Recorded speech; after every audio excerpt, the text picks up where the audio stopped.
Je suis extrêmement heureuse de vous accueillir et de cet échange que nous allons avoir autour de ce que nous produisons ici en tant que parlementaires, il faut le reconnaître, mais aussi autour de ce que nous chassons, la norme.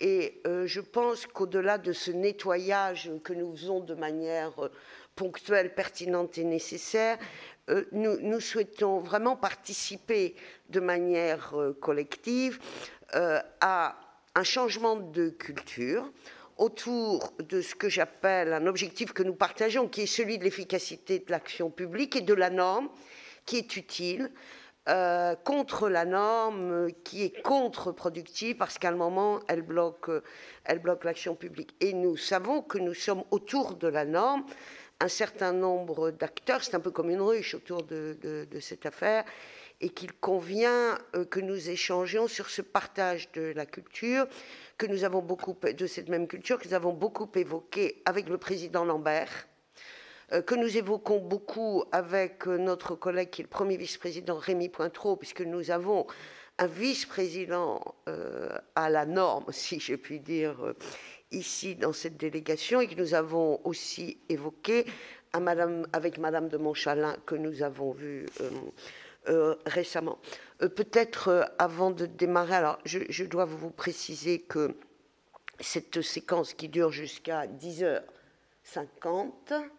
voilà, et filmée, que donc un certain nombre de collègues sont avec nous, certains que nous voyons particulièrement bien, et d'autres qui nous entendent, et je vous prie d'excuser ceux qui ne sont pas là. Alors peut-être juste avant, nous avons parmi nous un collègue sénateur d'Avignon qui va devoir nous quitter tout à l'heure en raison du drame qui s'est produit hier, et en solidarité avec lui et avec les policiers, je vous propose, si vous êtes d'accord, de respecter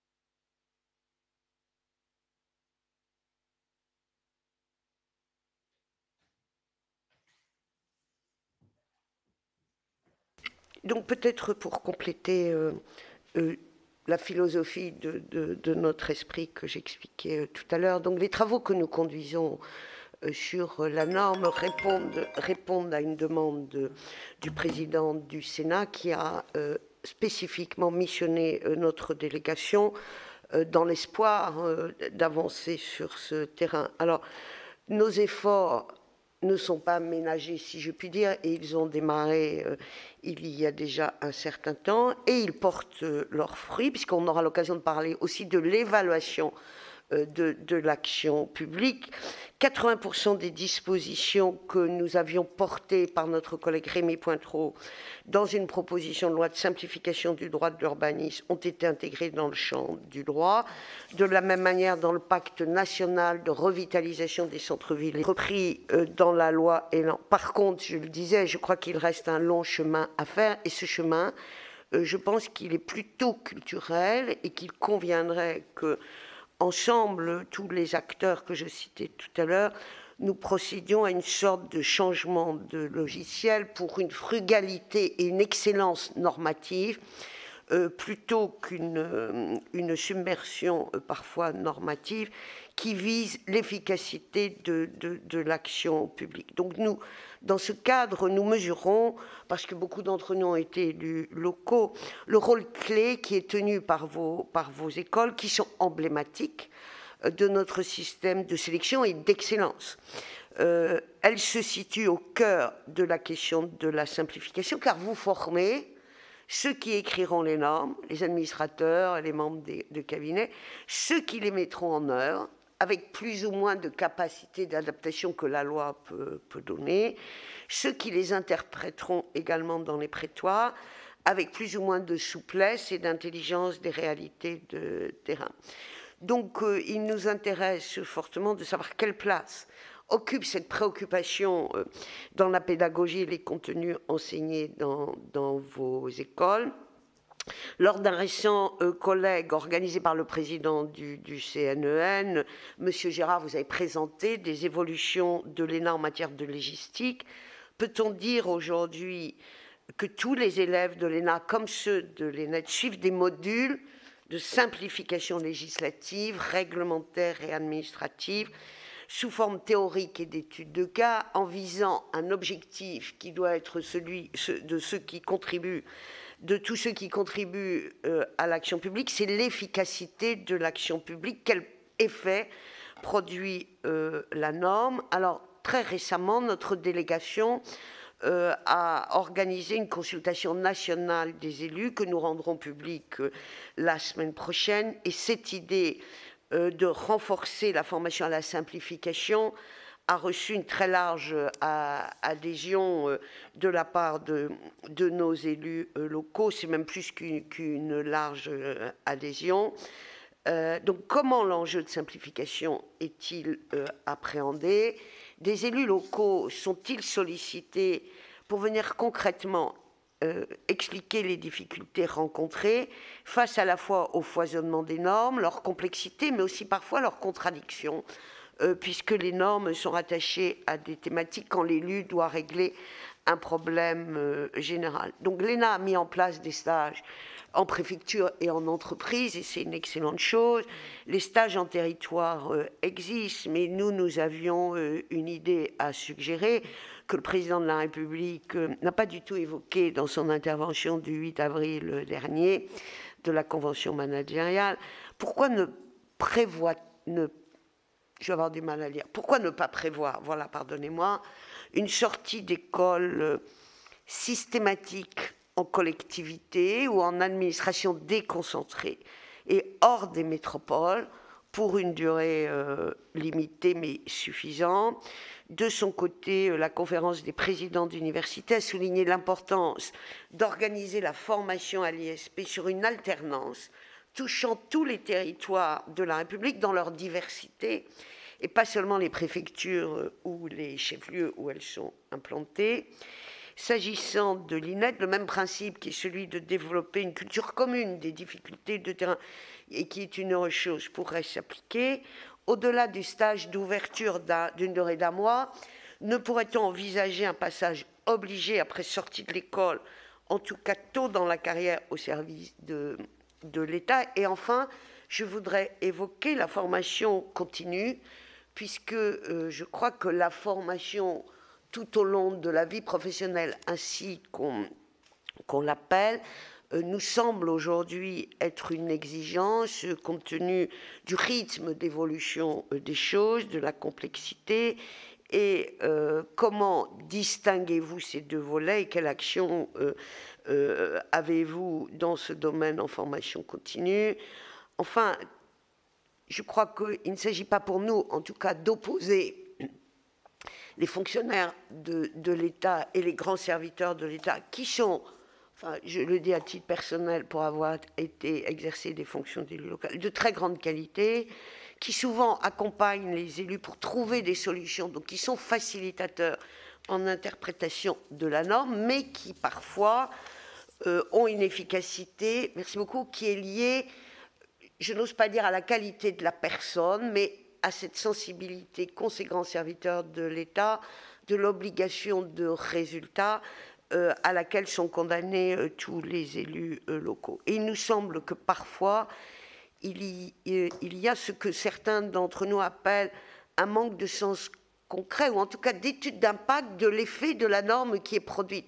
Quel va être le résultat, et est-ce que le résultat de la norme va permettre d'atteindre l'objectif d'efficacité de l'action publique, et un déficit de culture du résultat qui est pour les élus locaux une obligation. Donc comment peut-on diffuser, partager ce souci et comment pouvons-nous et pouvez-vous contribuer à propager cette culture professionnelle qui devienne pour nous comme une seconde nature plutôt qu'une extravagance. Je vous remercie. Je ne serai pas plus longue, donc je propose que chacun de vous intervienne dans l'ordre que vous souhaitez, et ensuite mes collègues ne manqueront pas de questions. Je vous remercie d'ores et déjà. Les collègues qui souhaitent intervenir, n'hésitez pas à vous signaler. Merci, messieurs.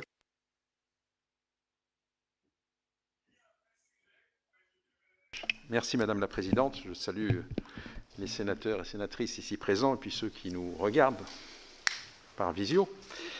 Je suis très heureux d'être ici. D'abord, je vais faire quelques remarques sur l'ENA.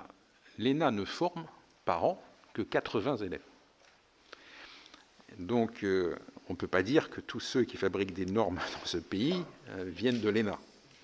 C'est une vraiment très petite minorité. Et parmi ces 80 élèves, il y a ceux qui seront effectivement amenés à fabriquer des normes, et puis il y a ceux qui, étant dans les juridictions administratives ou financières, seront amenés à les juger. Ce qui veut dire qu'il y a à peu près en France, en exercice, 2000 énarques sur 10 000 hauts fonctionnaires. Il y a autant d'ailleurs d'énarques que d'ingénieurs. Et beaucoup d'ingénieurs sont dans des tâches administratives, en particulier dans un certain nombre de ministères où ils sont sur des postes comme peuvent l'être les anciens élèves de l'ENA. Et puis il y a beaucoup de gens qui n'ont fait ni l'ENA ni les écoles d'ingénieurs, qui sont aussi hauts fonctionnaires, parce qu'ils sont arrivés par des corps de débouchés, par les corps universitaires ou différemment. Ça, c'est une remarque que je voulais faire. S'agissant de la scolarité à l'ENA, pour que tout le monde ait des idées à peu près claires sur le sujet, c'est que la scolarité, elle dure un peu moins de 2 ans. Donc elle est assez rapide. La première année, c'est un stage. C'est-à-dire qu'on envoie nos 80 élèves dans un stage dit territoire. Donc on ne l'appelle pas volontairement préfecture, mais territoire, pour qu'ils soient sensibilisés aux questions du territoire. Et à cette occasion, mesdames et messieurs les sénateurs, vous devez sans doute rencontrer nos stagiaires quand ils sont dans vos départements. Dans les critères que l'on a pour les évaluer pendant ce stage, qui compte beaucoup à la fin dans le classement de la scolarité, il y a leur efficacité, il y aura leur écoute du terrain, et il y a un certain nombre d'opérations qu'on leur demande. Je pense en particulier les rencontres avec les élus locaux, les rencontres aussi avec des jeunes élèves pour leur parler de l'administration dans les lycées. Et depuis l'année dernière, j'ai supprimé le stage entreprise que nos élèves avaient l'habitude de faire dans des départements affaires publiques, des grandes entreprises du CAC 40, pour le remplacer par un stage de 2 mois dans une PME.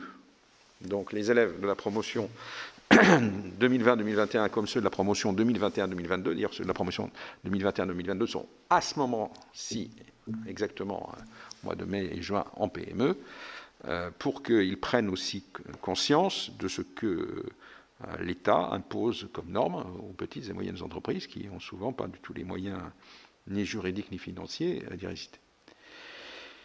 Et puis, après, ils partent en stage international, et en deuxième année, ils reviennent à Strasbourg pendant 6 mois. Après, la scolarité se termine par ce qu'on appelle les épreuves de classement et le choix du corps d'entrée. Et pendant ces 6 mois, ils ont un enseignement de légistique. C'est d'ailleurs une grande nouveauté parce que les études universitaires françaises, y compris dans les meilleures facultés de droit de ce pays, ne prévoient pas de légistique. On dit, on vous apprend des règles de droit, mais on ne vous apprend pas comment les fabriquer. Donc on est très attentif sur ces enseignements de légistique. Et depuis que j'ai pris la direction de l'ENA depuis août 2017, j'ai demandé qu'on n'apprenne pas aux élèves seulement à écrire des textes, mais qu'on leur apprenne à supprimer des textes. Et donc ils aient un réflexe +1, -1, et si possible +1, -2. Et donc ceci a commencé à se faire, et on leur apprend surtout à se poser d'abord la question, est-il utile ou pas, pour régler tel problème, de recourir à la norme? Je crois que c'est la première question qui se pose. Je me souviens qu'un sénateur, c'était le sénateur Boulard, de la Sarthe, m'avait dit un jour, qui est décédé il y a quelques années, m'avait dit un jour, quand on n'a plus d'argent, on se paye de mots. Et souvent c'est ça. Comme on ne sait pas répondre à une question, ou qu'on n'a pas d'argent, eh bien on crée de la norme et on donne l'impression qu'on a réglé la question. Donc on leur demande de se poser à chaque fois la question, est-ce qu'il faut vraiment une norme? Est-ce qu'il n'y a pas d'autre solution? Est-ce que quand on veut réduire la vitesse, il faut encore prendre des normes, ou est-ce qu'il ne vaut mieux pas poser des panneaux de limitation ou d'interdiction de certaines voitures? Bon. Il y a des choses comme ça. On leur fait faire, d'ailleurs avec les élèves de l'INET, des hackathons. C'est-à-dire, on leur dit, voilà, il y a un problème administratif.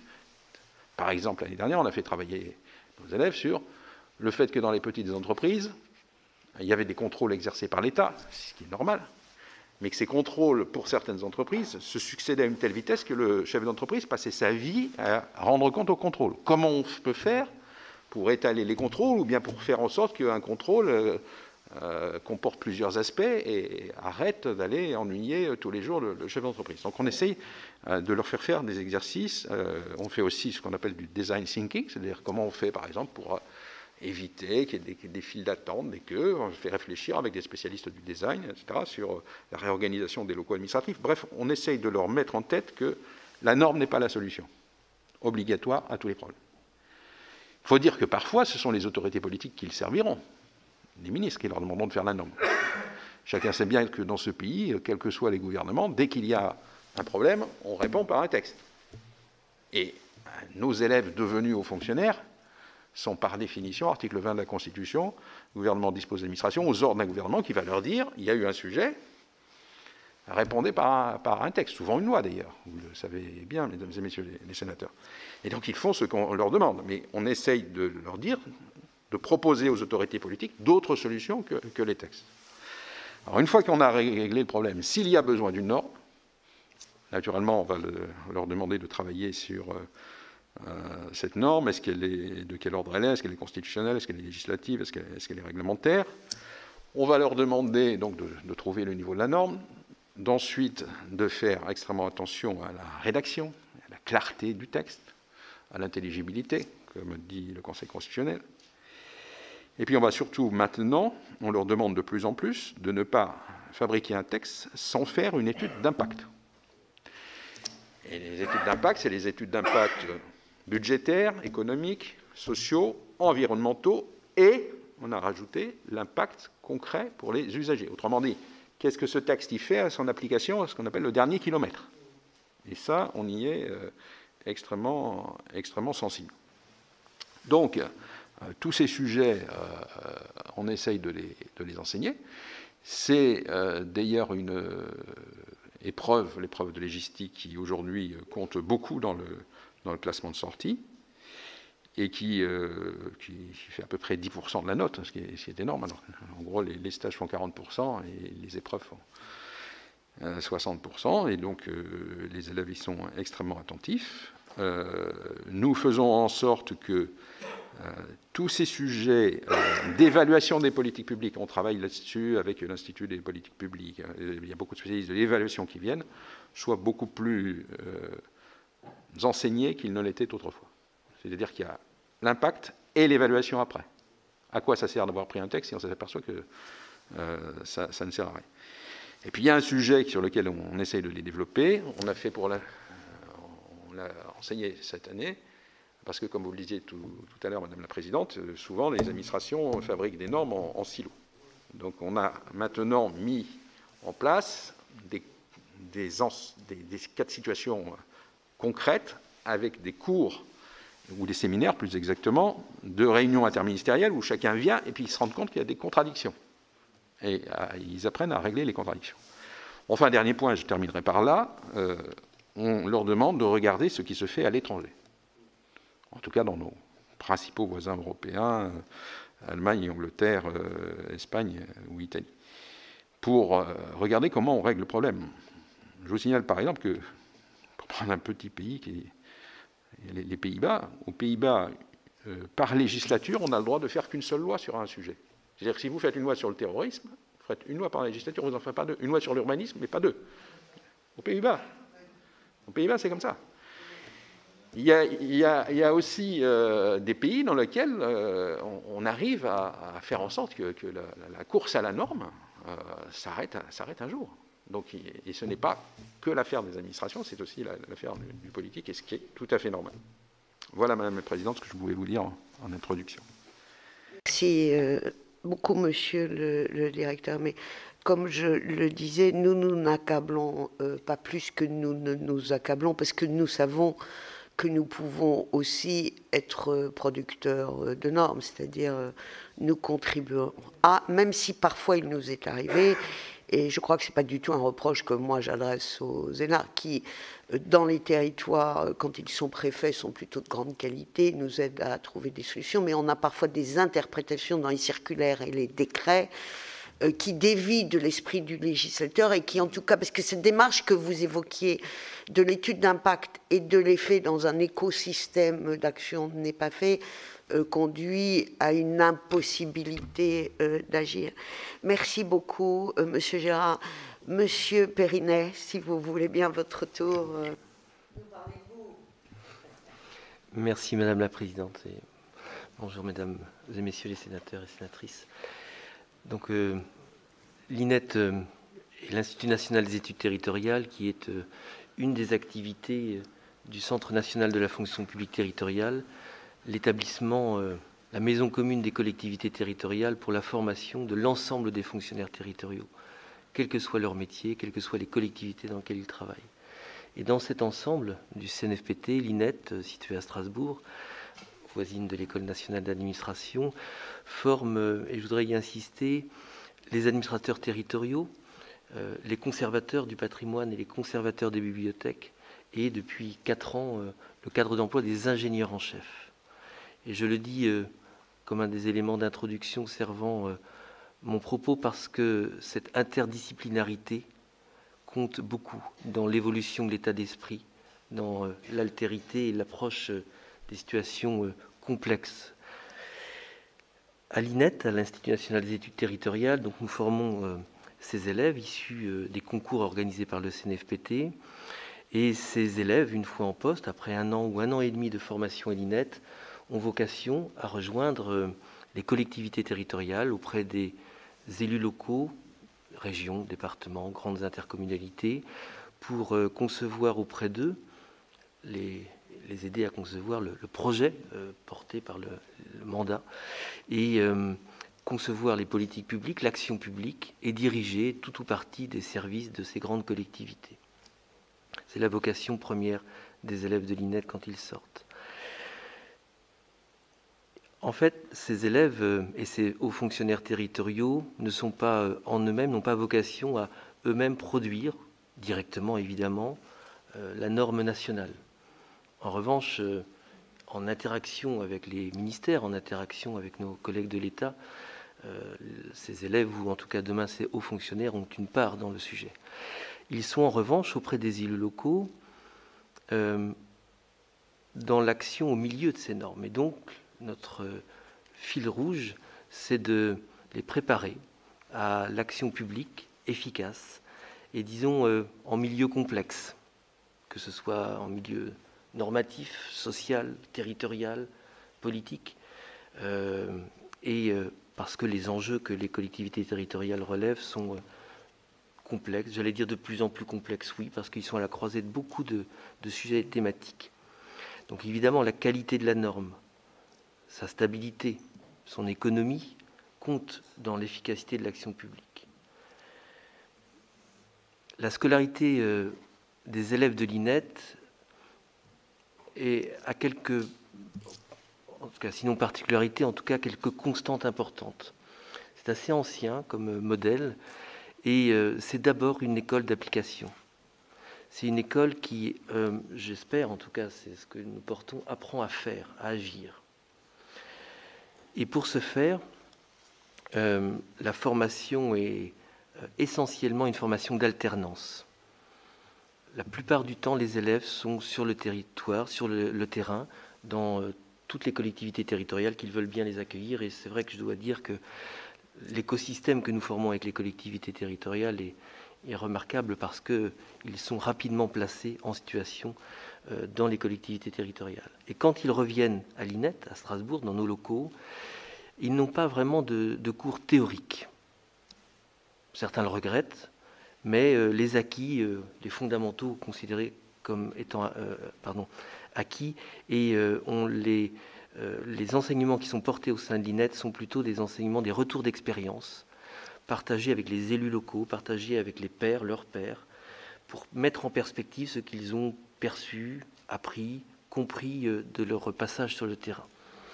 Je ne détaille pas les différentes phases du passage sur le terrain, mais il y a une progressivité importante. Dans leur stage, au cours de leur stage, les élèves sont invités à être au plus près des problématiques très concrètes des collectivités locales. Patrick Gérard citait tout à l'heure le hackathon que nous travaillons ensemble, qui est en fait, à partir de leur observation de terrain, la résolution avec les élèves de l'ENA de problèmes très très concrets, souvent d'ailleurs du parcours de l'usager, etc., etc. Voilà l'économie générale de la formation à l'INET. Et pour répondre assez directement à votre question, Madame la Présidente, si vous le permettez, ont-ils des cours de légistique? Apprennent-ils à faire la norme? La réponse est non. Non, je le dis d'emblée parce que ils ne sont pas, ils n'ont pas d'enseignement qui aurait comme corpus le guide de légistique, l'imposant guide de légistique.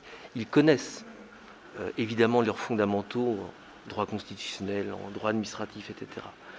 Ils pratiquent la rédaction d'actes administratifs pour les collectivités locales, délibérations et autres. Mais ils n'ont pas d'entraînement à la rédaction des textes réglementaires et législatifs que vos assemblées portent. Pour autant, ils sont des utilisateurs auprès des élus de ces textes-là, et c'est un des paramètres de leur action, de la capacité à agir pour eux. Ce que je peux dire pour avoir une note d'optimisme par rapport à ce sujet, c'est qu'on a pu voir évoluer très sensiblement le positionnement des hauts fonctionnaires territoriaux par rapport à la norme. Je prendrai l'exemple de la commande publique. Il y a quelques années, il y a peut-être une vingtaine d'années, j'arrondis, appris d'abord l'achat public, qui est une des modalités d'action essentielles des collectivités locales, par la norme et la contrainte des délais, le passage par le code des marchés publics était plutôt vécu comme une contrainte, mais l'achat se faisait par le strict respect des procédures. Aujourd'hui, je pense qu'on a évidemment complètement intégré la réglementation de l'achat public qui protège, qui garantit, qui ouvre à la concurrence, sans en faire le lieu essentiel de notre action. Et la qualité de l'achat, je pense, a pu se développer, c'est un exemple, dans le cadre de ce code des marchés publics. Ce que je veux illustrer par là, c'est que nous avons une évolution de l'état d'esprit. L'accès au concours est essentiellement basé sur une approche juridique. La fonction publique territoriale, et y compris la haute fonction publique, a été vraiment forgée avec le droit, a appris à l'utiliser. Aujourd'hui, tout en le respectant évidemment, je pense qu'on a réussi à déplacer le positionnement de nos cadres, non pas comme des simples gardiens des textes, mais comme étant en capacité d'agir avec ce paramètre-là et en faire quelquefois des opportunités. Je me permets d'illustrer cette évolution qui, je pense, peut favoriser, l'appropriation par la formation et le positionnement de la fonction publique par rapport à la norme. Voilà, je me permets de m'en tenir là à ce stade-là, si vous me permettez. Merci beaucoup, monsieur le recteur. Vous évoquez le champ de la commande publique, qui est effectivement un champ qui a pour objet, comme action, d'avoir une finalité utile et qui parfois se transforme en exercice de respect par protection et précaution, ce que nul ne peut nier, en un exercice, on va dire, extrêmement procédural, et que la norme parfois amène à prendre des décisions qui sont un peu contre-productives. Je citerai juste un petit exemple avant de laisser la parole à mes collègues. Il m'est arrivé, comme beaucoup de collègues, dans le cadre d'un marché important de construction, en l'occurrence c'était d'une médiathèque, d'avoir une entreprise qui répondait, avec laquelle on avait déjà travaillé sur un autre chantier. Ça avait été fort compliqué et on aurait voulu l'éviter. Mais le marché tel qu'il avait été organisé voilà, faisait qu'on n'a pas pu écarter cette entreprise, qui est quand même un Je ne serai pas plus longue. Merci beaucoup, en tout cas, monsieur le directeur. Donc, j'ai 3 demandes de parole pour l'instant. Notre collègue Jean-Michel Houllegatte, notre collègue Laurent Burgoa et notre collègue Philippe Dallier. Je propose peut-être 3 questions, si vous êtes d'accord. Voilà, donc les uns et les autres se préparant, et puis on vous permettra de répondre. Merci Jean-Michel. Tout à fait. Merci Madame la Présidente. Merci à vous, messieurs les directeurs, pour votre premier éclairage. Donc, je souhaitais compléter par un certain nombre de questions. D'abord, peut-être une réaction, Monsieur Périnet. Vous avez tout à fait raison. Je crois que le corpus normatif est devenu un système complexe, pour dire une certaine boîte noire qui doit se stabiliser autour d'un certain nombre d'invariants. Et le retour, entre guillemets, à l'approche des principes, notamment pour la commande publique, me paraît, moi, essentiel. Néanmoins, il faut quand même reconnaître que l'augmentation des contentieux sur la forme fait que souvent la forme l'emporte sur le fond et dans cette approche. Quand on regarde le monde de l'entreprise, on s'aperçoit que le monde de l'entreprise, il est, comme les collectivités territoriales, énormément confronté à un certain nombre de normes qui, elles aussi, et vous aviez raison, Monsieur Gérard, de dire que ces normes sont en silo. Je pense aux référentiels qualité, sûreté, sécurité, hygiène, santé au travail, etc., etc. Et on se pose la question de l'interopérabilité de ces normes. Donc, est-ce que vous avez dans vos formations, est-ce que vous avez un contact avec le monde de l'entreprise pour voir comment ce monde de l'entreprise arrive à gérer cette interopérabilité? Ça, c'est ma première question. Et puis, ma deuxième question, c'est autant le CNFPT, à travers sa délégation à la recherche, comme, comment dirais-je, l'ENA avec la chaire d'innovation publique, est-ce que vous êtes connecté, entre guillemets, avec le monde de la recherche? Parce que, je dirais, dans le sens des sciences molles, entre guillemets, on a de plus en plus recours à, je ne peux pas dire des systèmes experts, je ne suis pas un fan de l'intelligence artificielle, et puis je crois qu'il ne faudrait pas non plus se déposséder, entre guillemets, en essayant d'appuyer sur un bouton et puis de dire, voilà, quel est le mode de procédure. Hein, mais on voit que dans le monde de l'entreprise, on a de plus en plus, entre guillemets, des procédures qui s'automatisent d'une certaine façon et qui arrivent à analyser l'interopérabilité des normes. Est-ce que ça existe dans le cadre de la fonction publique? Est-ce que c'est un champ de la recherche qui vous paraît, vous, tout à fait intéressant? Et puis, ça serait aussi bien de nous expliquer justement quels sont les travaux de recherche qui sont menés dans ces domaines.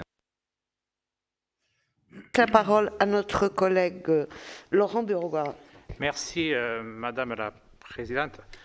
Moi, je voudrais plutôt poser une question à Monsieur le Directeur de l'ENA. Tout d'abord, une remarque, une constatation. Vos stagiaires sont de grande qualité. Quand nous avons dans la préfecture, je peux en attester régulièrement. Par exemple, la stagiaire actuelle qui est la préfecture du Gard s'occupe tout particulièrement du contrat rural. Si elle nous écoute, elle va être contente. Mais je peux lui dire, et je lui ai déjà dit, et je peux vous dire que la sous-préfète qui est en charge de ce dossier-là est ravie d'avoir sa présence à ses côtés pour suivre ce dossier complexe avec les élus locaux, et qu'elle a déjà fait part que dans quelques mois, malheureusement, elle quittera la préfecture du Gard, et la sous-préfète se demande par qui la remplacer, je veux dire.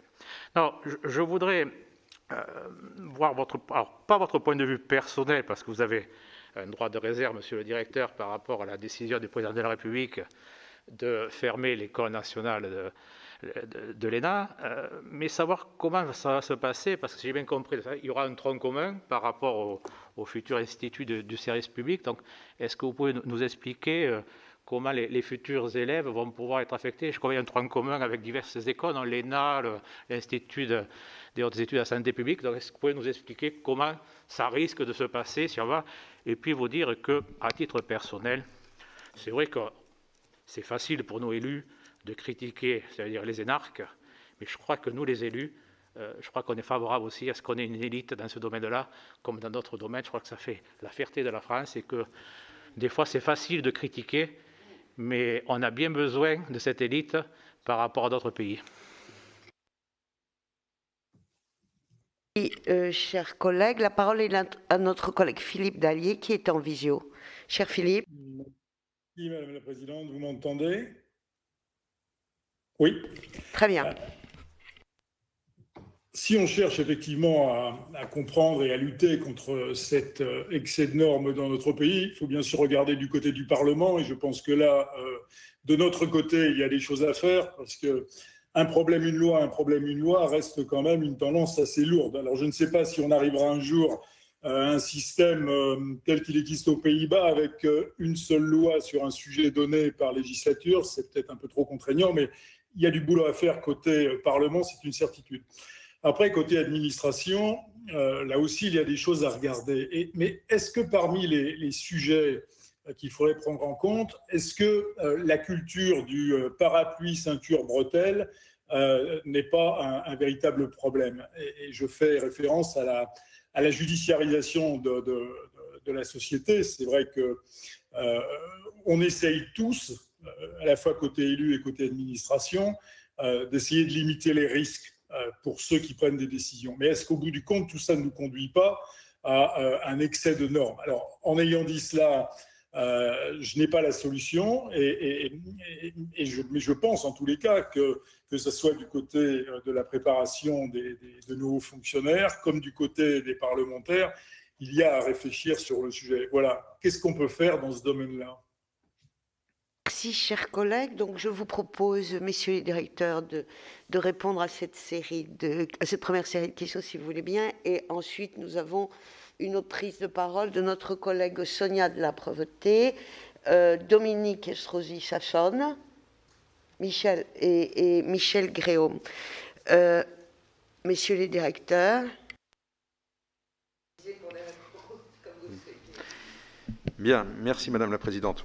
Je voudrais dire d'abord au sénateur Houllegatte que, naturellement, nous mettons les rencontres avec les entreprises dans nos enseignements, pas seulement dans le stage en PME, mais un certain nombre de chefs d'entreprise ont l'occasion de venir et de s'exprimer devant nos élèves, comme nos élèves rencontrent à Strasbourg les élus locaux.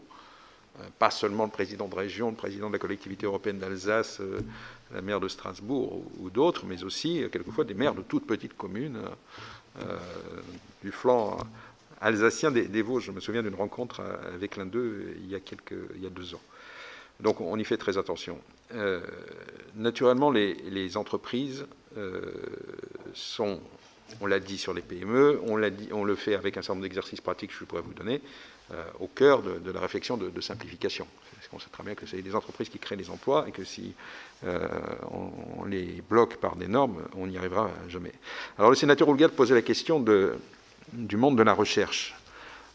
L'ENA est membre partenaire de PSL, Paris Sciences et Lettres, qui regroupe l'École normale supérieure, l'École des mines, l'École des hautes études en sciences sociales, l'École de chimie de Paris, l'INRIA, qui est très important en matière d'intelligence artificielle, et l'École normale supérieure, mais je crois que je l'ai cité. Donc, nous travaillons avec le monde de la recherche. Nous avons d'ailleurs l'idée qu'à terme, un jour, il faudra que les énarques puissent être docteurs, parce que c'est un autre problème. Sur un certain nombre de postes au niveau international, qu'il s'agisse du FMI, de la BERD, de l'OCDE, etc., les organisations internationales recherchent des personnes qui sont docteurs et donc qui ont l'habitude de douter, ce qui est aussi bien quelquefois dans l'administration, de réitérer un certain nombre d'exercices. Bref, cette démarche de la recherche, on essaie de la travailler avec PSL dans l'optique du doctorat. On l'a travaillé aussi par des conférences scientifiques qui ont été instituées à l'ENA il y a 3 ans, un certain nombre de prix Nobel, et on en a plusieurs à Strasbourg, on en a 5, viennent devant nos élèves pour leur parler d'un certain nombre de sujets, qu'il s'agisse des problèmes de molécules, d'intelligence artificielle, pour les faire réfléchir. Yves Bréchet sur les affaires de l'énergie atomique. Et depuis cette année, j'ai fait travailler nos élèves sur des commandes que font les administrations à nos élèves, de travailler sur un certain nombre de sujets en collaboration avec les ingénieurs du corps des mines, de sorte que les deux cultures se confrontent, et nos élèves voient très bien que les ingénieurs ont souvent des façons de répondre plus pratiques et moins normatives que les administrateurs. Donc je pense que tout ça est utilisé. Au sénateur Burgoa, dont je remercie ses éloges et sur l'ENA et sur l'élite et sur sa stagiaire, l'ENA doit être transformée en ISP au 1er janvier 2022. Vous savez que l'ordonnance doit en principe passer au Conseil des ministres du 26 mai. Elle devra être ensuite évidemment ratifiée par l'Assemblée nationale et par le Sénat. La différence entre l'ENA et l'ISP, c'est que l'ISP, c'est l'ENA moins des choses et plus des choses. C'est l'ENA, en gros, moins l'accès au grand corps à la sortie. Il n'y aura plus d'accès au grand corps à la sortie de l'ISP. Donc plus d'accès direct au Conseil d'État, à la Cour des comptes, à l'inspection des finances, ou à l'inspection des affaires sociales, ou à l'inspection générale de l'administration. Mais tout le monde entrera dans un corps qui s'appelle le corps des administrateurs de l'État, qui sera un nouveau corps qui succédera au corps des administrateurs civils. Ça, c'est la différence avec l'ENA. Aux activités habituelles de l'ENA s'ajouteront deux autres types d'activités. Premièrement, le tronc commun dont vous avez parlé, qui est destiné à faire que 14 écoles de services publics, dont l'INET, l'école des hautes études de la santé publique, l'école de la magistrature, l'école des commissaires de police, l'école des officiers de gendarmerie, l'école des mines, enfin pour le corps des mines, et pour que les élèves de ces écoles aient une culture commune sur des questions de sciences, de pauvreté, de déontologie, de sens de l'État, par exemple. Et donc l'ISP aura la responsabilité de proposer cette formation commune à tous les élèves de toutes ces écoles. Et puis troisième responsabilité, l'ISP devra développer plus que ne le fait encore l'ENA, la formation continue, et notamment créer ce qu'on appelle entre guillemets une école de guerre, sur le modèle de l'école de guerre militaire, c'est-à-dire une école qui se fera plus tard, 8 ou 10 ans ou 12 ans après avoir quitté l'ISP, mais pour toutes les écoles, et qui formera aux fonctions très supérieures. Préfet, ambassadeur, recteur, directeur de ministère. Voilà les tâches que devrait faire l'ISP à partir du 1er janvier 2022. Au sénateur Dallier, il a raison de dire que quelquefois c'est ceinture et bretelles. C'est vrai que la norme répond au principe de précaution en s'assurant contre d'éventuelles poursuites judiciaires. Et que la judiciarisation de notre système, de tous les responsables publics, élus locaux comme fonctionnaires, voire ministres, est telle que quelquefois on encadre trop les textes parce qu'on se dit on sera dans les clous si jamais quelqu'un nous poursuit.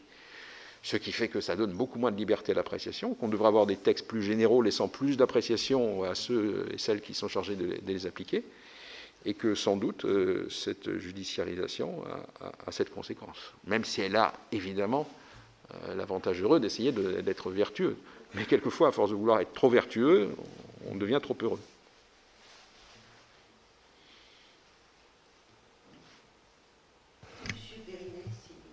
Merci, Madame la Présidente. Sur la première question relative aux passerelles entre la recherche et la formation, à l'INET notamment, nous en avons, il y a des passerelles avec, par exemple, le GRAL, le groupement de recherche et avec lequel nous développons un prix de thèse, par exemple, qui nous permet de soutenir des travaux, ce qui nous permet de mettre en perspective certains sujets, ou encore avec l'université bientôt de Montpellier pour le cycle supérieur de management, qui est diplômant et qui est dispensé à l'INET, alors plutôt en formation continue, mais il y a des passerelles, ou encore des partenariats plus ponctuels avec, par exemple, la chaire de l'action publique et territoire, dans quelques temps, où on va travailler sur l'organisation et l'évolution de l'organisation des collectivités locales. Donc ce sont des passerelles qui existent, et ce sont des passerelles qui, je pense, peuvent être développées davantage pour qu'elles imprègnent davantage le cours de la formation, notamment des élèves, pour leur donner un peu de champ et de connexion avec des perspectives et, disons, un effet miroir sur l'action en cours. C'est une formation qui est très concentrée sur la capacité d'agir, la capacité d'action. Et il ne faut pas qu'on se départisse de la capacité de saisir les lignes de force de la recherche pour avoir un retour utile. Alors, on le fait régulièrement dans différents partenariats ponctuels, c'est certain. Sur le rapport aux entreprises privées, il est plus modeste que ce que vient d'évoquer Patrick Gérard, le directeur de l'ENA, je le dis, parce que les stages d'ouverture permettent aux élèves d'aller en fait à peu près où ils veulent. Et beaucoup vont dans le secteur associatif, beaucoup vont aussi dans les services de l'État, quels qu'ils soient, ou en juridiction, et certains rejoignent les entreprises.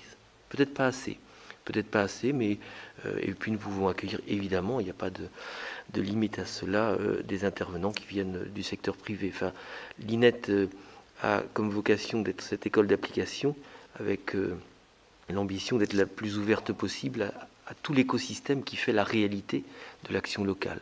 Et il n'y a évidemment aucune limite à cela. L'important, c'est que les élèves puissent saisir l'intégralité des acteurs qui font un territoire et leurs contraintes ou leurs aspirations. Sur le tronc commun, je permettrai de ne pas compléter les propos de Patrick Gérard, puisque l'INED va participer au tronc commun. Nous rédigeons actuellement avec les écoles les attendus de ce tronc commun. Ils l'intégreront en 2022 dans la formation de nos élèves administrateurs. Je dis administrateurs puisque tout à l'heure j'ai cité les conservateurs de bibliothèques, les conservateurs du patrimoine et les ingénieurs en chef qui malheureusement n'ont pas été appréhendés dans ce cercle-là et qui auraient pu bénéficier tout autant de cette évolution. Sur le dernier point, je voulais dire peut-être tout à l'heure sur l'état d'esprit et l'état d'esprit ceinture et bretelles. J'évoquais tout à l'heure l'évolution de l'état d'esprit par rapport à l'exemple de la commande publique et au fait qu'on s'est déplacé peut-être du carcan de la norme à la qualité de l'achat, pour faire très court, en tout cas c'est une ambition. Je pense que on porte une attention très importante, et en espérant qu'elle soit fructueuse dans les collectivités, à l'esprit de responsabilité.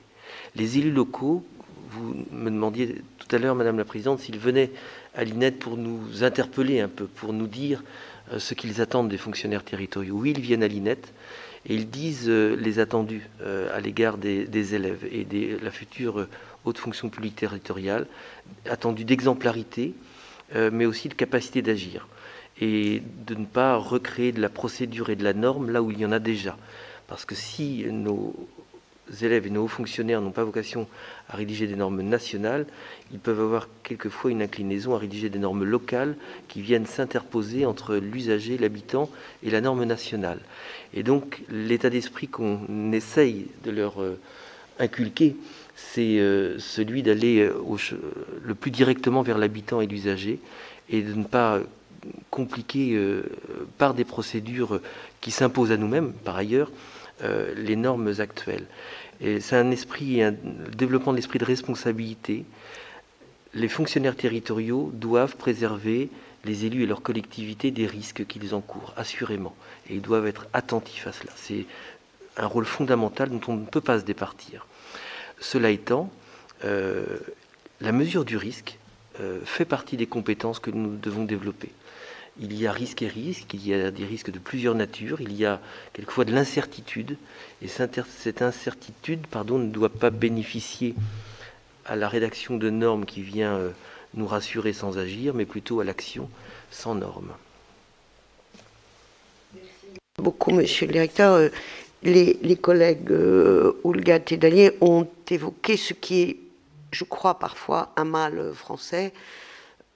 L'inscription, c'est l'avis personnel que j'aimais, l'inscription dans la Constitution d'un principe de précaution me semble ne pas avoir fait l'objet d'études d'impact et me semble avoir des effets très difficiles. Et vous avez tout à fait raison de dire que le fonctionnaire doit sécuriser et protéger l'élu qui a à décider.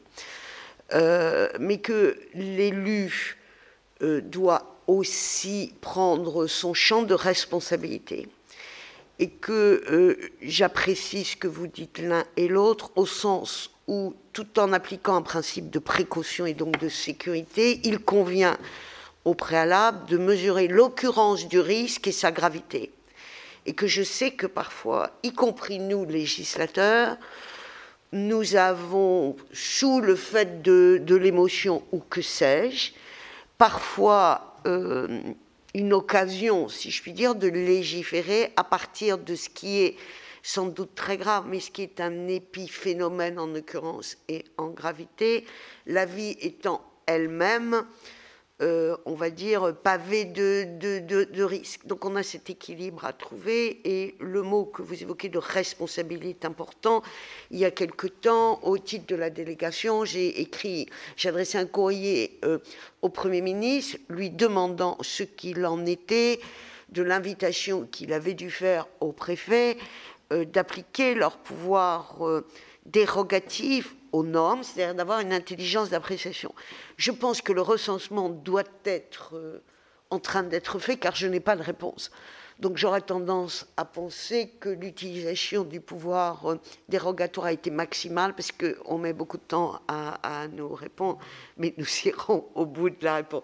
Je passe tout de suite la parole à mes collègues Sonia de la Provoté, qui est en visio, Dominique Estrosi-Sassonne, qui est en présentiel, ainsi que Michel Gréaume. Chère Sonia. Oui, merci Madame la Présidente. Merci pour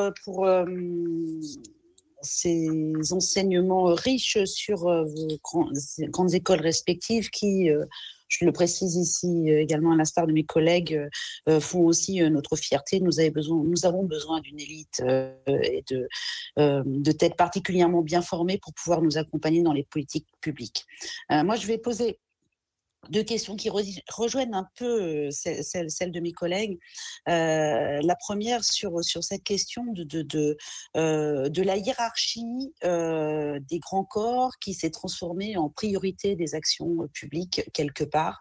Cette question de la prééminence du budgétaire, la question du principe de précaution qui est un élément très présent dans l'application sur le terrain de la part de l'administration, et puis cette espèce de discours qu'on entend que certaines grandes administrations, hautes administrations, ne seraient pas tout à fait privilégiées, en tout cas par les meilleures des promotions, et je pense par exemple à l'administration sanitaire. Je n'ai pas vérifié l'information, mais c'est un peu ce qu'il se dit. Et quelque part, est-ce que cette façon de fonctionner n'a pas finalement creusé l'écart avec le terrain, le ressenti par les citoyens, les élus locaux, dans un pays quand même hyper centralisé où le pouvoir local a du mal à porter sa voix et à faire bouger les choses, étant évidemment attendu que sur le terrain, les priorités ne sont pas forcément les priorités budgétaires et le principe de précaution systématique, mais plutôt une forme de souplesse, d'efficacité, l'action sociale, la prise en charge sanitaire. Et donc, quelque part, est-ce que ce hiatus-là, finalement, entre le fonctionnement national, l'organisation nationale, les priorités nationales et celles du terrain n'ont pas été source de ce grand malentendu entre notre haute administration et cette élite pourtant bien formée et la façon dont on fonctionne. Et est-ce que la difficulté ne vient pas aussi du fait que finalement l'équilibrage entre le pouvoir central et le pouvoir local aurait certainement permis un aller-retour plus prise en compte dans la façon dont les uns et les autres orientaient leur pensée et leur action. Et ma deuxième réflexion porte sur l'universalisme de la loi, la règle, la norme, qui entre complètement en difficulté ou en complexité avec le paradoxe français qui est justement que notre pays n'est fait que de différences et notamment de différences territoriales. Et comment vous voyez par la suite la façon de former les uns et les autres pour que ces différences territoriales entraînent dans la loi, la règle ou la norme écrite ou proposée le fait qu'elle puisse s'adapter et qu'elle tienne compte justement de ce qui pourrait être vécu comme des anomalies, ce qui en réalité est la vraie vie sur le terrain. Je vous remercie. Je passe la parole à notre collègue Dominique. Merci beaucoup, Madame la Présidente. Bonjour, messieurs les directeurs.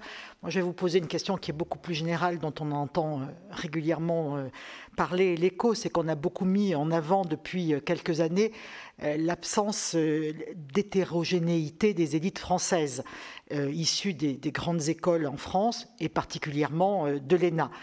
Il est vrai que la plupart des élèves d'origine modeste parmi les étudiants des grandes écoles est passé de 29% grosso modo en 1950 à 9% de nos jours. Alors la ségrégation sociale, bien évidemment, j'en ai conscience, elle commence bien avant l'accès aux grandes écoles. Elle commence, voire dès le collège, voire même malheureusement la primaire.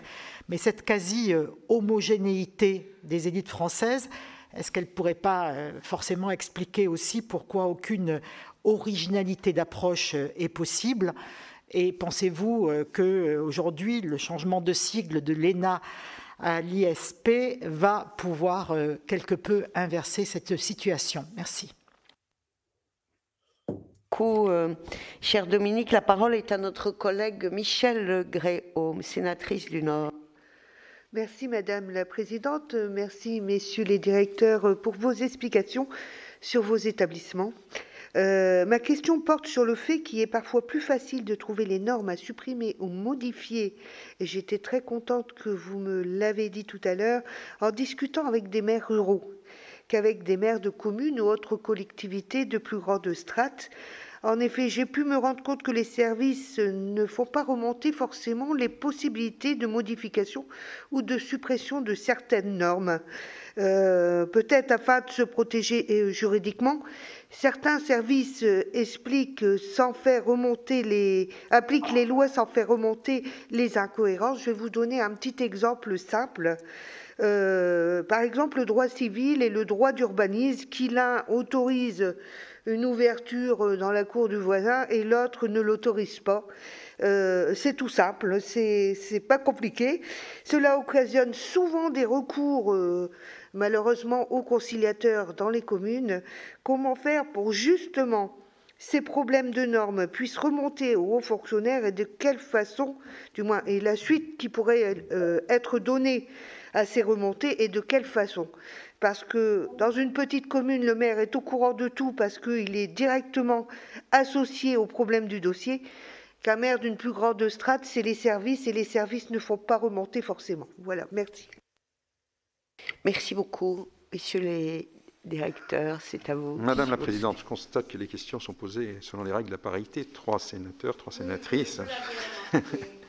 Mais je vais répondre volontiers. Non, vous n'avez pas écrit. Bien. D'abord, pour répondre à Madame de la Provoté, il y a, à la sortie de l'ENA depuis 1945, c'était une volonté du général de Gaulle. Il ne faut pas oublier que l'ENA a été créée parce qu'avant 1945, chaque corps et chaque ministère recrutait individuellement. Le Conseil d'État recrutait ses membres, la Cour des comptes recrutait ses membres, l'inspection des finances, le ministère de l'Intérieur recrutait lui-même les préfets, le ministère de l'Agriculture, etc., etc. Et chacun s'était aperçu que ces recrutements organisés par chacun des corps ou des ministères donnaient lieu, en réalité, à de la cooptation. Et que lorsqu'on était fils, frère, cousin, parce qu'à l'époque, il n'y avait que les hommes qui pouvaient être candidats, de quelqu'un qui était en place, on avait toutes les chances de réussir. Et toutes ces réflexions ont été faites aussi bien par Jean Zay que par l'historien Marc Bloch, qui expliquait que si en 40 tout s'était effondré, c'est aussi parce qu'on avait une administration qui n'avait pas été capable de tenir. Donc le général de Gaulle a souhaité que tous les corps de la haute fonction publique soient recrutés de la même façon, c'est-à-dire entrés par le même concours, formation commune, et sortis à ce moment-là en fonction du classement de sortie et non pas des relations personnelles. On demandait au premier puis au deuxième, etc., de choisir son corps ou son ministère. Et ce système prévaut jusqu'à la promotion qui va terminer sa scolarité en 2022. Après, comme je l'ai dit tout à l'heure, ils seront tous administrateurs de l'État et ils ne pourront aller dans les grands corps que plus tard, au minimum 2 ans après, en ayant eu une expérience de terrain. Alors, Madame la Provoté me disait, je sais qu'il y a un bruit qui court disant que les élèves les moins bien classés vont au ministère de la Santé. C'est complètement inexact. Je rappelle d'ailleurs qu'un élève qui est entré à l'ENA, quel que soit son classement, quelquefois qui est à 0,5 points, faut voir. On ne peut pas dire que c'est un mauvais élève parce qu'il est classé dans les derniers de l'ENA. Il est entré, il n'est pas entré par effraction, il a mérité, il a une scolarité qui a été réussie, et puis à la fin, il y a un classement. Nous avons en réalité très peu de postes au ministère de la Santé, pour la bonne raison que l'administration du secteur de la santé, avec la division en France des 3 fonctions publiques d'État, fonction publique locale et fonction publique hospitalière, elle est principalement détenue par des administrateurs formés, directeurs d'hôpitaux ou autres, par l'École des hautes études de la santé publique de Rennes. Donc il y a assez peu d'énarques au ministère de la Santé. Cette année, le gouvernement a demandé que pour la promotion sortante, qui va sortir le 15 octobre, il y ait plus de postes au ministère de la Santé. Et donc il y en aura davantage. Sur la question sur le besoin de loi, enfin la fabrication des lois et le problème de la différenciation territoriale. Évidemment, il faut permettre la différenciation territoriale, mais on a toujours un problème dans ce pays. Moi, il se trouve que j'ai été aussi maire, donc j'ai été maire de Vincennes pendant 6 ans. Je connais un peu ça. On a quand même aussi dans ce pays une obsession de l'égalité, qui fait qu'à chaque fois qu'on veut faire différenciation, les gens nous disent « mais oui, mais pourquoi lui il fait comme ça et pas comme ça ?» On a toujours ce sujet, la différence, mais le principe d'égalité est absolu. Et donc ça, c'est un principe que seuls les politiques peuvent résoudre. Ce n'est pas à l'administration de dire comment il faut le faire. À la sénatrice Estrosi Sassone, l'absence de diversité dans les élites françaises. C'est vrai qu'il y a 50 ou 60 ans, il y avait sans doute plus de diversité dans les élites françaises. Mais on arrive à quelque chose qui est tout à fait paradoxal. C'est que plus on a élevé le niveau éducatif et plus le maximum, un plus grand nombre d'élèves sont arrivés au baccalauréat puis aux études supérieures, plus paradoxalement la ségrégation sociale s'est renforcée. C'est-à-dire que nous avons aujourd'hui, malgré tout à l'ENA, comme à l'INET, plus d'élèves venant de milieux favorisés que de milieux défavorisés. Enfin, ce qui concerne l'ENA, moi, dans la promotion actuelle, j'ai 38% des élèves qui étaient boursiers de l'enseignement supérieur. Très peu de grandes écoles, notamment dans le domaine scientifique ou commercial, ont ces chiffres-là. C'est en général 4 à 10 fois plus bas. Donc, et si nous arrivons à avoir autant de boursiers dans l'enseignement supérieur, c'est grâce notamment au concours interne qui permet de la promotion de fonctionnaires, ou au 3e concours qui permet à des gens venus du secteur privé ou associatif, ou électif d'ailleurs, d'entrer. Alors, est-ce qu'on peut encore progresser? Vous savez que le gouvernement a décidé, à la demande du président de la République, de lancer cette année un concours supplémentaire dans un certain nombre d'écoles, dont l'INET et l'ENA, qu'on appelle le concours talent. Enfin, le nom, c'est 2e concours externe. Enfin, bon, c'est à peu près la même chose, qui est réservé à des étudiants qui étaient boursiers de l'enseignement supérieur et qui ont fait des préparations dans un certain nombre d'écoles ou d'instituts qui les préparent à cela. Nous espérons que ça va permettre d'avoir une plus grande diversité sociale. Et pour moi, à côté de la diversité sociale, il y a 2 autres diversités qu'on oublie parfois et qui sont extrêmement importantes. C'est la diversité culturelle. Il ne faut pas qu'ils pensent tous la même chose, qu'ils aient fait toutes les mêmes études. C'est pourquoi, il y a 2 ans, j'ai demandé au gouvernement de créer un concours pour les docteurs.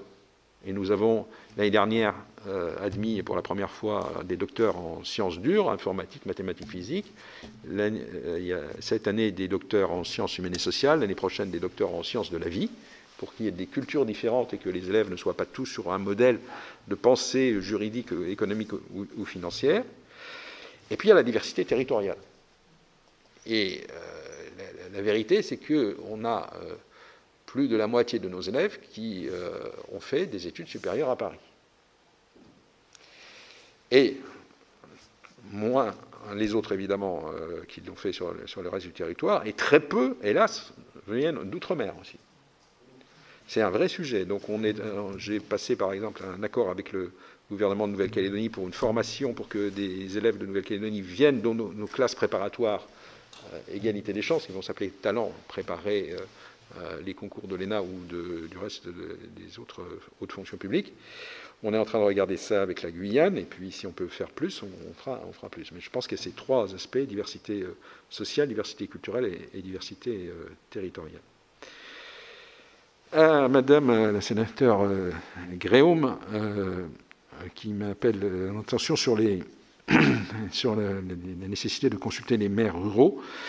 Quand nos élèves sont stagiaires et que des sous-préfets sont en vacances ou sont en période de remplacement entre 2 sous-préfets, on envoie souvent nos élèves dans les sous-préfectures à faire l'intérim et on leur demande à ce moment-là d'en profiter pour être davantage attentifs aux maires des petites communes, et je sais que beaucoup le font avec plaisir.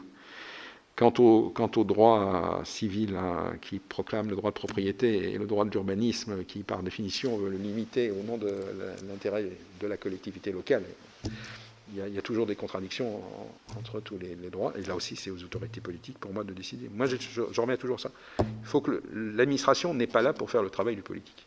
C'est aux politiques de décider.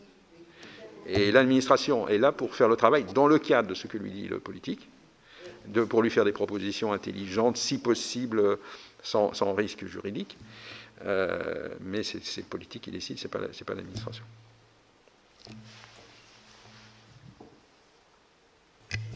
Merci Madame la Présidente. Sur la première question, peut-être de la hiérarchie des grands corps, je dirais que en ce qui concerne les élèves de l'INET et leur sortie, nous ne sommes pas sur le même modèle. Mais ça me permet, un peu par analogie, de l'expliquer un petit peu, ce modèle de l'INET, et les évolutions qu'on peut constater sur ce sujet qui est un peu du même registre. D'abord, quand les élèves de l'INET sortent de l'INET, ils ne sont pas affectés, ils ne sont pas classés.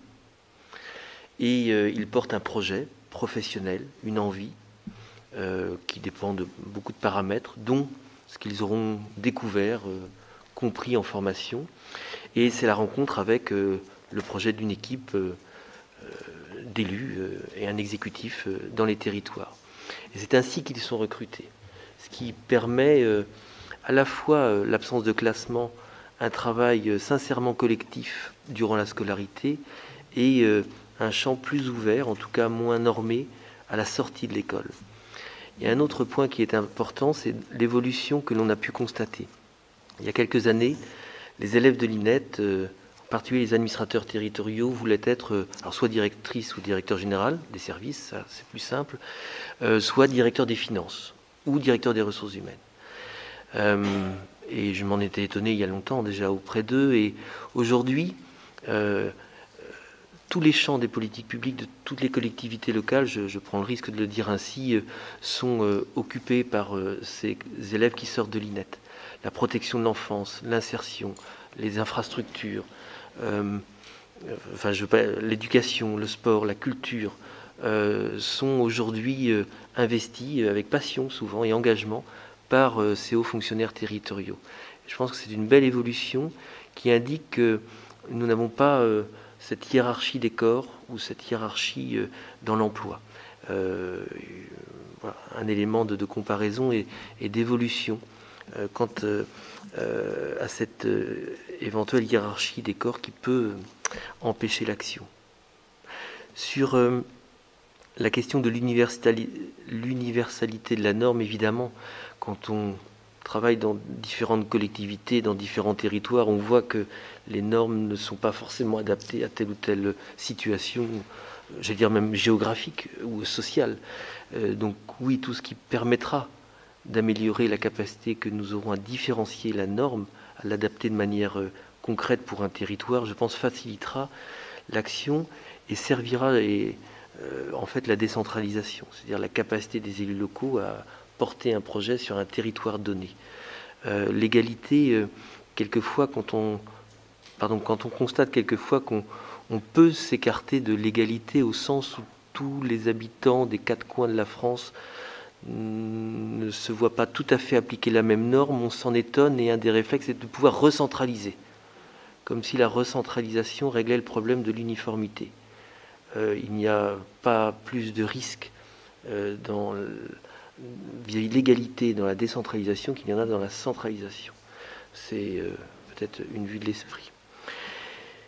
Sur l'absence d'hétérogénéité des élèves de l'INET, nous partageons vraiment et sincèrement l'enjeu qui reste d'une plus grande diversité sociale, d'une plus grande diversité géographique, comme l'a dit M. Gérard il y a quelques instants. Pour le CNFPT, un des moyens d'améliorer cette diversité sociale, c'est aussi le continuum qu'il y a entre l'INET, la formation à l'INET, et la formation dans l'ensemble de la fonction publique territoriale.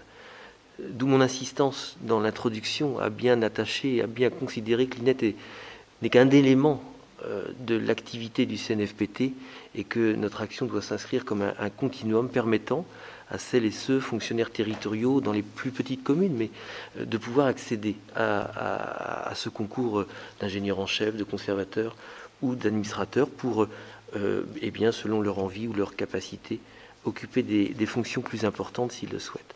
Ce continuum permet d'améliorer la diversité. Mais c'est aussi la raison pour laquelle nous sommes engagés dans les classes préparatoires talents à Nantes et à Strasbourg avec l'ENA et la création, par l'ordonnance du 3 mars, de ce nouveau concours spécial qui permettra assurément une voie complémentaire permettant la diversité.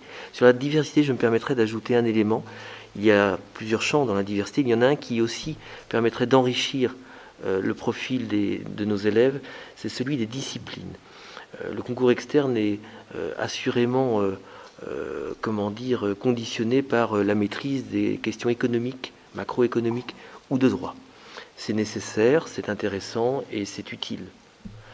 Mais l'évolution des épreuves des concours permettrait d'ouvrir plus largement, le champ des disciplines, permettant, alors je ne veux pas me lancer dans une énumération qui risquerait de ne pas être exhaustive, mais à d'autres étudiants ayant suivi d'autres parcours dans d'autres disciplines, de venir enrichir d'abord les bancs de l'INET, mais surtout demain, d'avoir auprès des élus des regards croisés qui ne sont pas simplement issus de raisonnements juridiques ou économiques, sociologiques, géographiques, historiques, psychologiques, etc. Il n'y a en fait quasiment aucune discipline qui ne peut aider l'action publique locale, ou la servir plutôt. La dernière question a trait à la capacité que nous avons à faire remonter l'incohérence ou l'imperfection de la norme. Et il est vrai que quand je disais tout à l'heure qu'on apprend à nos élèves à agir en milieu complexe, c'est presque un paradoxe qui pourrait les conduire à se satisfaire de la complexité. Et il faut qu'on garde cette capacité à douter, à remettre en question, à ne pas se satisfaire d'une complexité qui peut les valoriser, arrivant à agir dans cette complexité.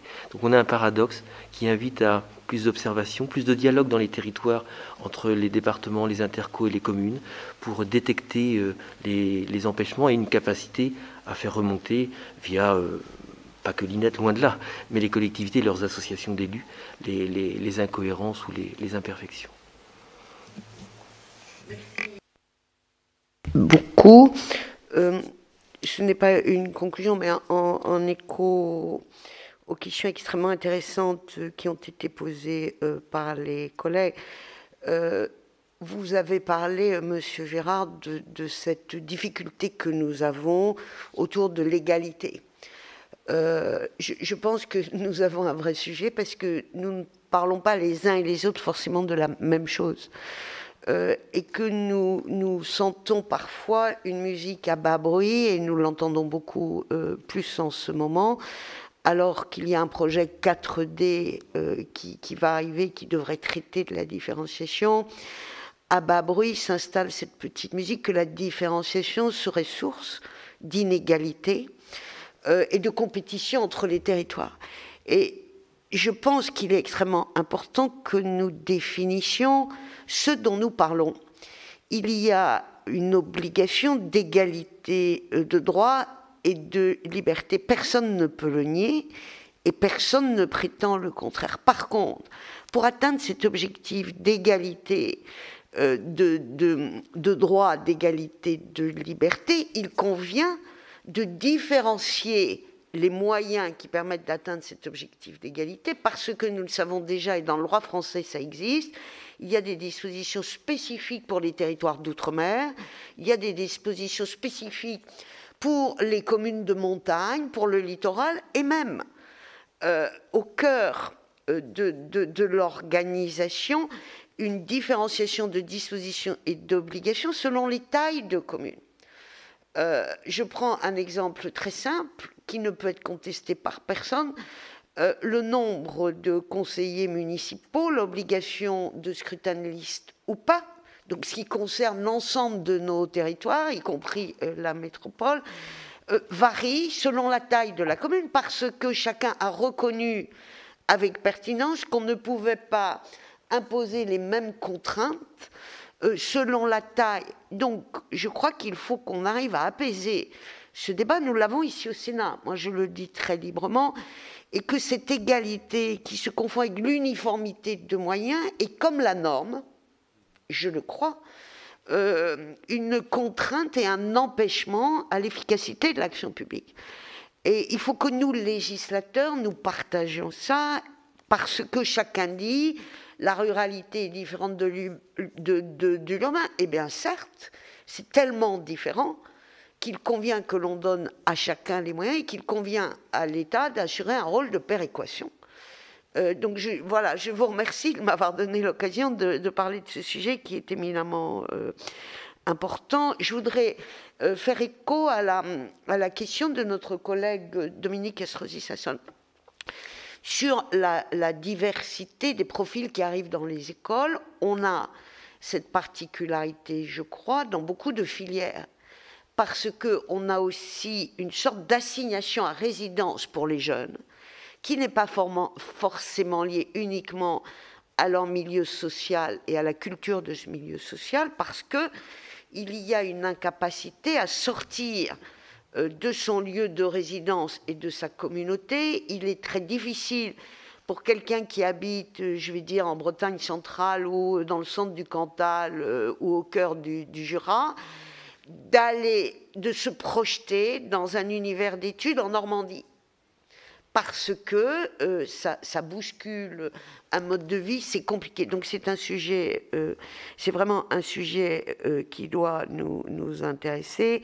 Et enfin, je vous remercie très sincèrement des échanges qui, je crois, nous éclairent, me conforte dans l'idée que nous avons le même objectif, chacun dans le rôle qui est le nôtre et qu'il est important que nous parlions. Et je ferai une conclusion extrêmement personnelle. Je pense qu'il ne faut pas sacrifier à l'ère d'une communication ou de symboles qui font qu'on sort l'échafaud pour l'ENA, parce qu'aujourd'hui on pense que l'ENA résumerait elle seule ou serait la cause des maux MAUX de la France et surtout de ses fractures territoriales et sociales.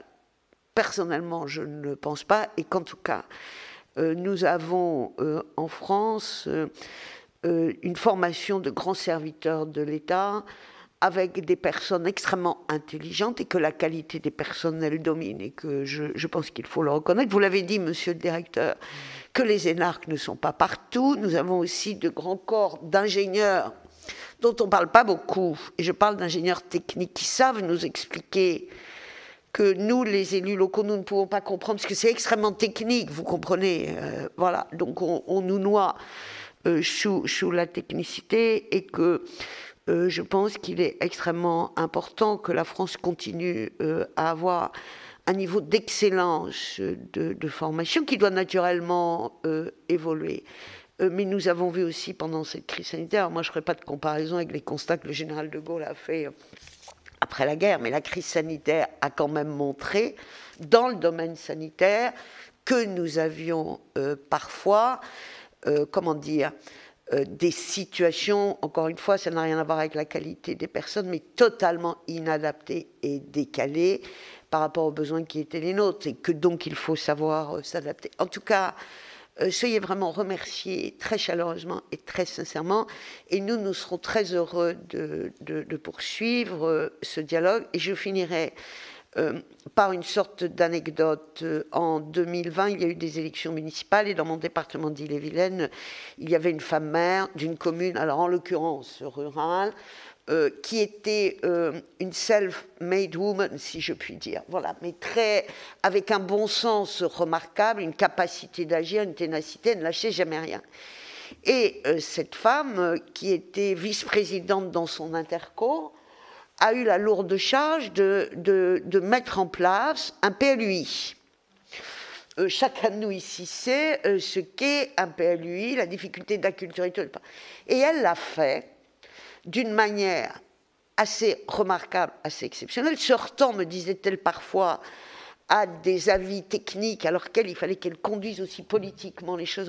Et je lui ai dit, puisqu'elle a mis fin à ses mandats, je lui ai dit que je trouvais extrêmement intéressant que des élus locaux de cette nature puissent aussi aller parfois en mission, non pas à l'ENA ou à l'INED, mais dans des cabinets de ministères pour expliquer qu'on doit construire la chose et la capacité à agir à partir de la finalité de l'action. Donc j'aimerais bien aussi qu'on puisse faire ça.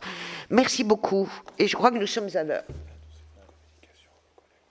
Voilà, nous sommes à l'heure, je crois. Et chers collègues, nous, en avant-première, si je puis dire, nous pouvons vous faire bénéficier de la communication, des résultats de la consultation que nous avons faite, que nous vous l'adresserons bien volontiers, de la consultation que nous avons faite auprès des élus locaux sur nos 50 propositions, qui fera l'objet d'une conférence de presse le 11 mai.